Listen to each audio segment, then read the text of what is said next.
Hello everyone, welcome back to my channel. आज की इस वीडियो के अंदर हम बात करेंगे पेरोक्सिसोम के स्ट्रक्चर एंड फंक्शंस के बारे में। सबसे पहले देखिए कि पेरोक्सिसोम्स क्या होता है। जब भी हम सेल के अंदर मतलब कि सेल के बारे में सोचते हैं तो हमको न्यूक्लियस की बात कीजिए या माइटोकॉन्ड्रिया की बात कीजिए, आपके अंदर मतलब कि माइंड में एक पिक्चर आ जाता है। जैसे माइटोकॉन्ड्रिया इस तरीके से डबल मेम्ब्रेन बाउंड स्ट्रक्चर रहेगा, न्यूक्लियस इस तरीके से स्फेरिकल स्ट्रक्चर रहेगा, एंडोप्लाज्म रेटिकुलम तो इस तरीके से रहेगा। ठीक है, राइबोसोम एक स्मॉल और एक लार्जर सब यूनिट्स रहेगा। तो इसी तरीके से पेरोक्सिसम्स जो होता है उसकी आपकी दिमाग के अंदर एक उनकी पिक्चर रहना जरूरी है। पेरोक्सिसम्स क्या होता है, देखिए ये एक माइक्रो बॉडी होता है, यानी कि छोटा सा स्ट्रक्चर होता है and single membrane bound structure.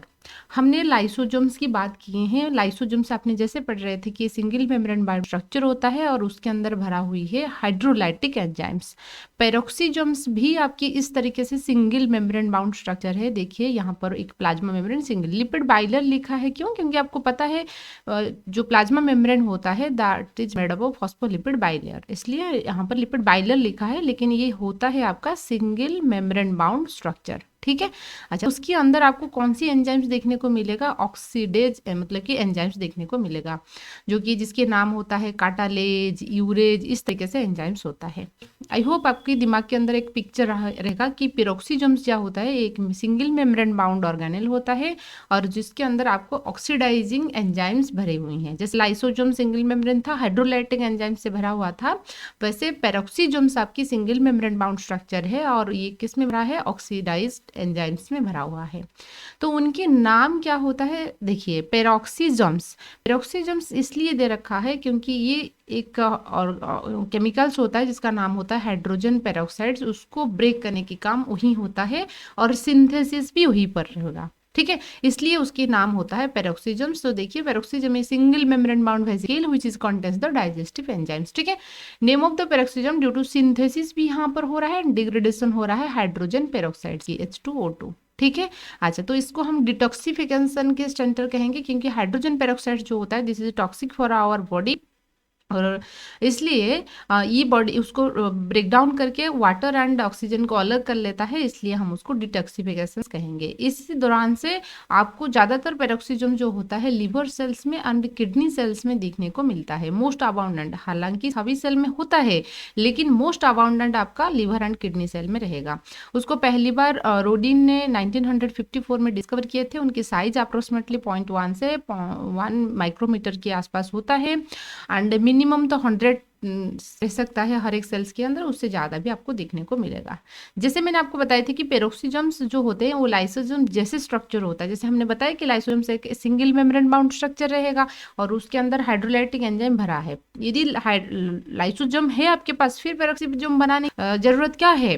तो इसलिए ज़रूरत है कि यहाँ पर जो एंजाइम्स होता है वो ऑक्सीडेज एंजाइम्स होता है एंड इस ऑक्सीडेज एंजाइम्स के अंदर आपका काटालेज आ जाएगा, यूरेज आ जाएगा, जो कि उनके डिफरेंट फंक्शन। और एक चीज़ होता है लाइसोसोम्स की मेम्ब्रेन के अंदर आपको कोई ट्रांसपोर्ट चेन देखने को नहीं मिलेगा। ठीक है, सिर्फ प्रोटॉन पंप पाया जाता है यहाँ पर, लेकिन आपको ट्रांसपोर्ट चैनल सारे मिल जाएगा। ठीक है, कोई चीज़ एंट्री एग्जिट होने के लिए ट्रांसपोर्ट चैनल यहाँ पर मिल जाएगा। तो ये हो गया उनके स्ट्रक्चर के बारे में। यहाँ लिख सकते हो कि सिंगल मेम्ब्रेन बाउंड स्ट्रक्चर है, उसके अंदर इस तरीके से एंजाइम देखने को मिलेगा। फिर बात करेंगे फंक्शंस के बारे में। जैसे कि हमने बताया कि peroxisomes contains a dense crystalline core oxidative enzymes. Enzyme जो होते हैं ऑक्सीडेटिव एंजाइम्स, यानी कि वो ऑक्सीजन को यूज करेंगे। हमेशा याद रखिए ऑक्सीडेटिव का मतलब है कि या तो वो ऑक्सीजन को यूज करेगा, नहीं तो इलेक्ट्रॉन को एलिमिनेट करेगा। इलेक्ट्रॉन जब एलिमिनेशन होगा यानी कि निकल जाएगा, तब भी वो प्रोसेस को हम ऑक्सीडेशन बोलते हैं। जब ऑक्सीजन को यूज होता है कोई भी रिएक्शन होने के लिए, तभी हम ऑक्सीडेशन बोलते हैं। ठीक है, which produce and degrade hydrogen peroxides. ये क्या करेगा? ऑक्सीजन जब भी H2O2 को ब्रेक करेगा तो H2O हो गया, आपका ऑक्सीजन निकल गया। ठीक है ना। तो हाइड्रोजन पेरोक्साइड जो होता है वो हार्मफुल होता है सेल के लिए। सो पेरोक्सिसम्स कंटेन्स है एंजाइम जिसके नाम होता है, एंजाइम के नाम होता है catalase, which broken down the hydrogen peroxide and converted into the water. ठीक है, तो हाइड्रोजन पेरोक्साइड्स को जो होते हैं हमारे, यदि पेरोक्सिसम्स नहीं रहेगा तो हमारे सेल्स के अंदर क्या होगा? हाइड्रोजन पेरोक्साइड्स एक्यूमुलेट हो जाएगा, यानी कि डिपोजिट हो जाएगा।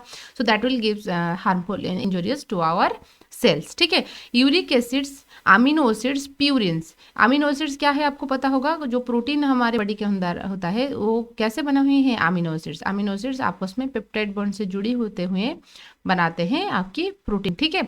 अच्छा, फिर देखेंगे प्यूरिन्स क्या होते हैं। आपने डीएनए अपने सुनी होंगे, ठीक है। डीएनए में ATGC ये नाम भी आपको पता होगा। ये क्या होता है, नाइट्रोजनस बेसिस होता है। प्यूरिन उनमें से कौन होगा, आर्डेनिन एंड गुआनिन जो होते हैं वो होते हैं purine, and C thymine and आपकी साइटोसिन ये होता है पायरिमिडिन। तो purine, amino acid purine and fatty acids are broken down by such oxidative reactions in peroxisomes. तो मान लीजिए ज़्यादा प्यूरिन आपकी बॉडी के अंदर बन गया, ठीक है, एब्जॉर्प्शन हो गया। हमने जो खाना खा रही है, आप चावल खा रहे हो या रोटी खा रहे हो या दाल खा रहे हो, वो तो भी प्लांट की प्रोडक्ट है ना, उसके अंदर भी तो डीएनए रहेगा, ठीक है।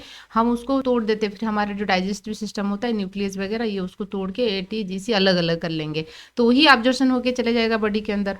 तो उसके बाद मान लीजिए ज़्यादा हो गया तो उसको ब्रेक डाउन कर लेता है, ठीक है। फिर देखिए फैटी एसिड्स मेटाबॉलिज्म जो रहता है, जो लॉन्ग चेन फैटी एसिड्स होता है, आपने पढ़े होंगे फैटी एसिड्स क्या होता है, लॉन्ग चेन रहेगा और फाइनली वो एंड होता है कार्बोक्सिलिक एसिड्स के साथ। इतने लॉन्ग चेन जो ब्रांच्ड फैटी एसिड्स हो, तो उसमें क्या होगा, यहाँ पर आपकी पेरोक्सिडोज में उसकी ऑक्सीडेशन होता है, यानी कि ऑक्सीजन प्रोसेस में ये ब्रेक डाउन होगा।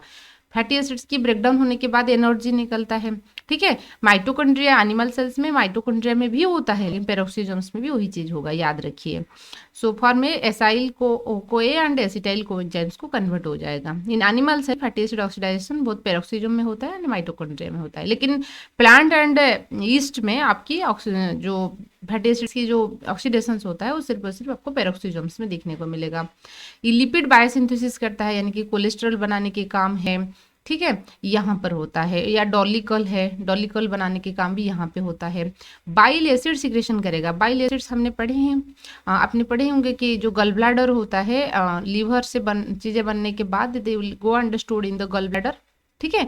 तो यहाँ पर ये synthesis of the bile acid को सिंथेसिस करने के काम करता है। प्लाज्मालोजेंस बनाता है, जो कि माइलिन शीथ बनाने में हेल्प करेगा।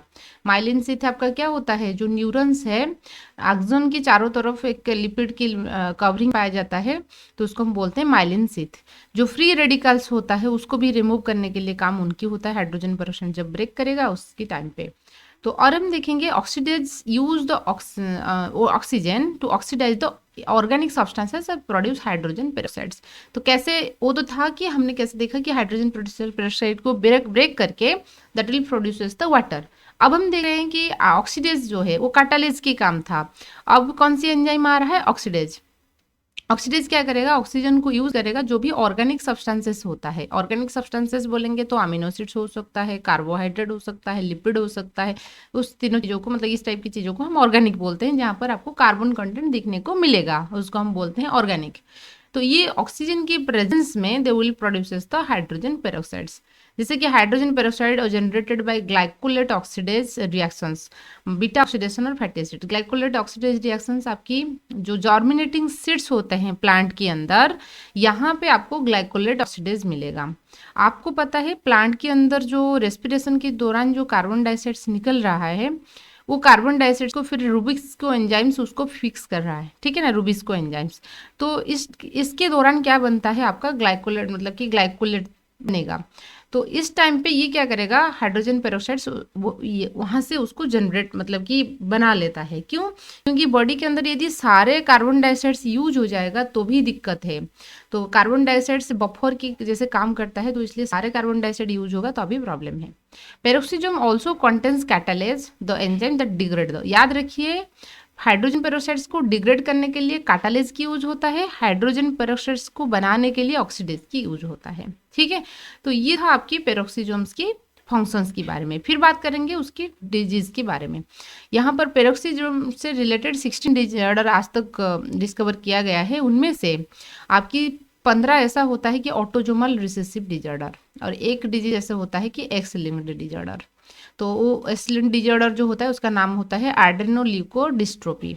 सो beta oxidation deficiency in beta oxidation और वेरी लॉन्ग चेन। तो इस बंदा का, मान लीजिए कोई बंदा का पेरोक्सिजम में कोई डिसफंक्शन रहा है तो क्या होगा, उनकी लॉन्ग चेन जो बीटा ऑक्सीडेशन नहीं हो पाएगा। और एक होता है Zellweger syndromes defined in the protein import giving rise to host peroxisomes. Peroxisomes के अंदर भी प्रोटीन ट्रांसपोर्ट हो रहा है, ठीक है ना। पेरोक्सीजोम्स को प्रोटीन ट्रांसपोर्ट की जो तरीका है हमने गोल्गी बॉडी पढ़ाने के टाइम पे आपको बताई थी, यानी कि न्यूक्लियस रहा है, एंडोप्लाज्मिक रेटिकुलम बनने के बाद गोल्गी के पास चला जाएगा, गोल्गी पैकेज करके पेरोक्सीजोम्स को प्रोटीन भेजता है, वही ट्रांसपोर्ट नहीं हो पाएगा तभी प्रॉब्लम होता है। ये था आपकी पेरोक्सीजोम्स के बारे में। आई होप आपको पेरोक्सीजोम्स के बारे में सारे डिटेल्स में समझ में आ रहा है। वीडियो पसंद आई तो लाइक कीजिए, सब्सक्राइब कीजिए, आपकी दोस्त के साथ भी शेयर कीजिए। Thank you.